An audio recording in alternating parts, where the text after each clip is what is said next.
Rinfrancato dal 2-0 infrasettimanale sul campo dei friulani del Cerlins Muzzane, il Treviso si prepara a ospitare domani la capolista Campodarsego, distanziata in classifica di soli 4 punti dai biancocelesti, terzi dietro la Dolomiti Bellunesi, a cui toccherà sfidare i padovani tra una settimana.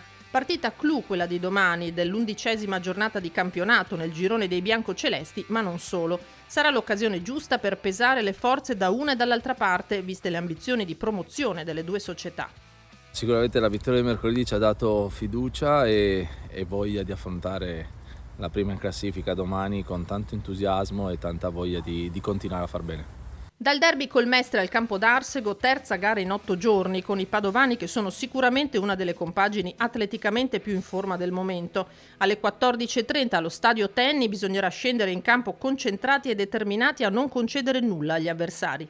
Sicuramente sarà una partita tosta, difficile, una squadra attrezzata con giocatori importanti che sta facendo molto bene, quindi sarà una partita molto difficile, però allo stesso tempo bella ed entusiasmante da giocare.